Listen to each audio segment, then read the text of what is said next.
And I thought speaking casual Korean to my ultimate bias was the most embarrassing thing in my entire life. 안녕하세요 여러분, 저는 Robyn이라고 합니다. Hey, what's up guys, it's your girl Robyn and welcome back. And this video was definitely not planned, but I needed something else to upload this week to say that I got my 2 videos in for the week. So here we go. It's a story time video. I haven't done one of these in a while. So for those of you who don't know, I am a junior in college. I attend Texas Tech University with a major in creative media industries, or CMI for short. So basically meaning I'm a broke college student who's in her last years of college with a major of film but with other things along with it. So I have this class that I am taking for my major. It's called Intro to CMI for my major. And CMI stands for Creative Media Industries. And if you can kind of guess what that means, it means pretty much you have film, audio, and photography, but you also talk about social media and how it works together. And well, I had class today of when I'm filming this. I had class today, and today in class we were talking about social media influencers. We were talking about that, right? And I originally was not paying attention because a good majority of the time I don't pay attention in class. Don't be like me, pay attention in class.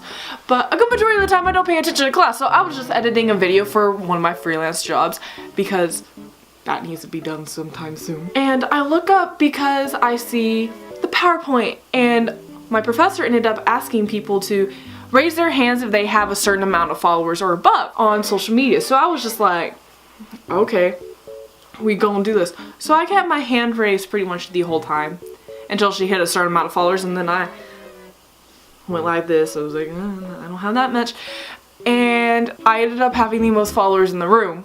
And they didn't say a specific social media platform, because if they said Twitter or Instagram, my hand will be down by 200. So I don't have that many followers on Instagram or Twitter. Please go follow me. But yeah, I did it for YouTube because obviously I have my most followers on YouTube. What's good?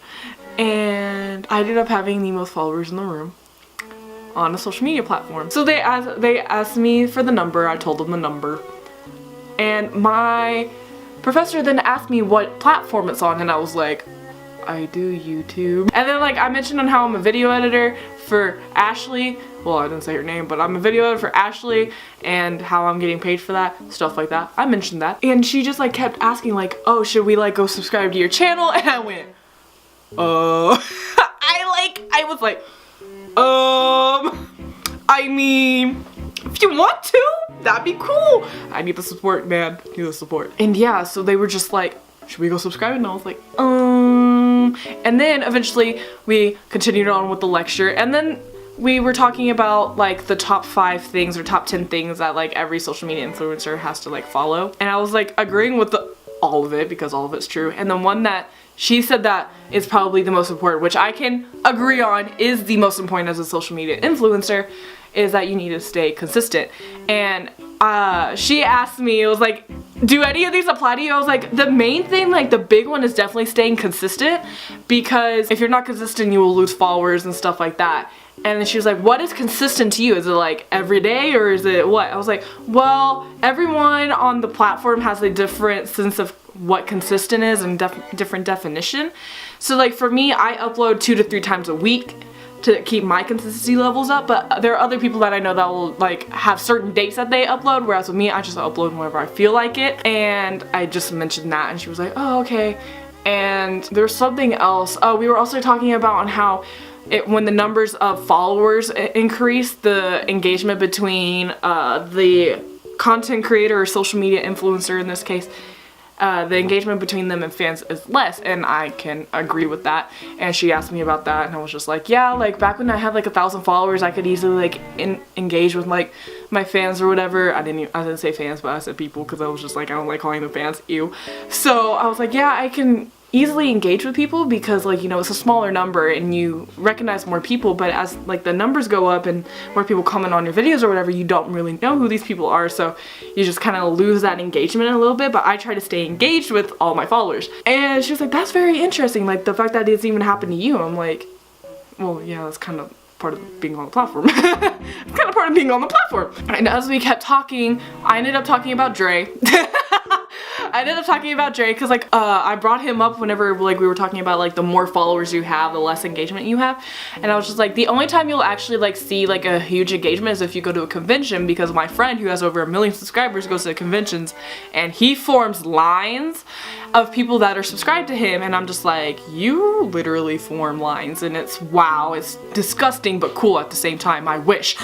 And everyone laughed at me, and then as more of the time we started talking and like she kept asking me questions, she was like, sorry, I'm keep putting you on the spot. I was like, it's okay, I'm fine with it, because like, you know, I have it firsthand experience and stuff. So she thought it was really cool that I was considered a social media influencer. And at one point we started talking about on how businesses reach out to social media influencers to either join their business or to promote things. And I can agree with that because I'm part of Mac G Productions, so I'm part of their YouTube personality. I think I'm the only YouTube personality as of right now under their company. But I even mentioned like, yeah, I'm a part of a business too, and I'm like their social media, or I'm their YouTube personality and stuff like that. And then you just hear everyone in the room, wow, we have a famous person in this class.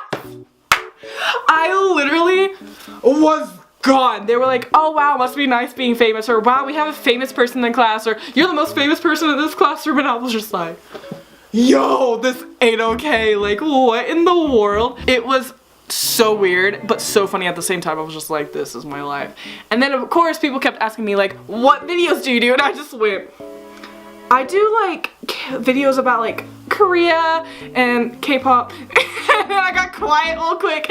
And then like I think we were talking about like getting known or something. Oh, being known, how to be known and stuff like that, or like how to get where they are. My professor asked me like, are you known by people or whatever? And I just went, yeah, like for my YouTube channel I do like K-pop reactions to music videos.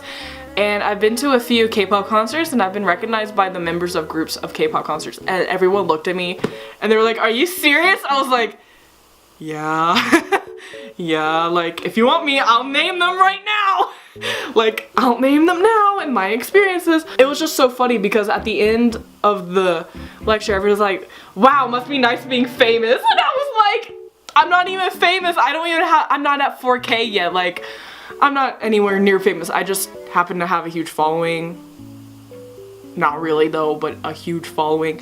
And then like we also talked about like revenue, and I like to, because like for Instagram revenue goes by how many followers you have and how many likes you get on the thing, whereas with YouTube it doesn't matter how many subscribers or whatever you have, it just matters how many views you get. So I explained that like with Instagram you have that, but with like YouTube the big thing is views, because views get you money. It's not followers, it's views. So that's why like on YouTube the big thing is like views. I was like, yeah, it doesn't really matter for followers. I mean, it's good to have a big following because like, you know, then you have guaranteed people watching your videos, but like even if you didn't have a big following and you had a video that blew up, you know, you'll get paid from that. You won't get paid from a certain amount of followers. And she was like, oh really, has that experience with you? And I was like, yeah, I had a video hit over 100K. I didn't say it loud enough for everyone to hear, but I was just like, yeah, I had a video hit over 100K. One video. But yeah, at the end of the lecture, I was leaving, and like these people from across the way of the room were just like, I think we found your channel. And I went, what? I really went, what do you mean? And then they were like, I think we found it, can you come look? And I was like, yeah. So I like went over and looked. They were like, I think I found it, is it React to the K? And I was like, that's not me, that's my friend Umu. I was like, that's not me, but I know her, I interviewed her and she's my friend. And they were like, oh really? And they were like, what's your channel? And I just ended up telling them. I was like, it's my name, Robyn Rush. So then they looked it up and they subscribed, and then they put bell notification on, so I'm just like, oh no. Oh no. And apparently some of them were K-pop fans or had listened to K-pop before, so they were interested. I was just like, oh shit, oh shit. And like some of the people that are in my introducing my class are also in my classes that I have tomorrow for when I'm filming this, and I'm scared because I feel like they're gonna be like, Robyn, what's your YouTube channel? And I'm gonna be like, Robyn Rush, go subscribe. I even said that. They were like, can we go subscribe? I was like, I upload very embarrassing videos, and everyone laughed. I was like, I upload very embarrassing videos because literally I fall off chairs for Jin Young. Hello, that's an embarrassing video.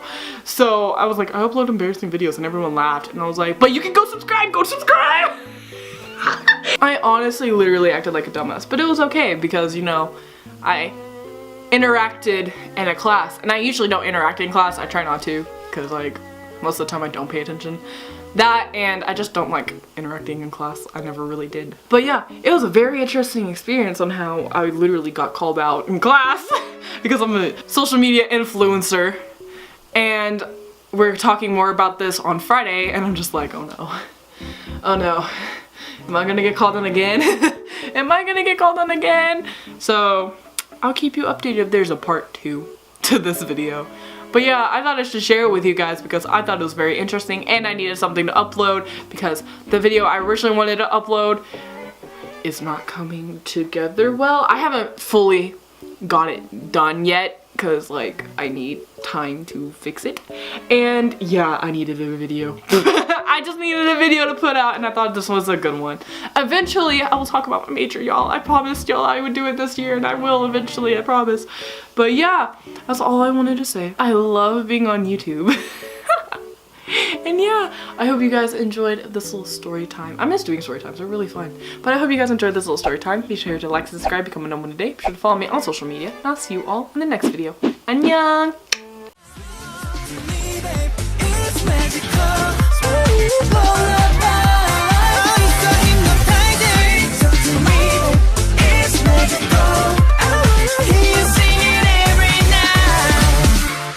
Talk to me, babe, it's magical.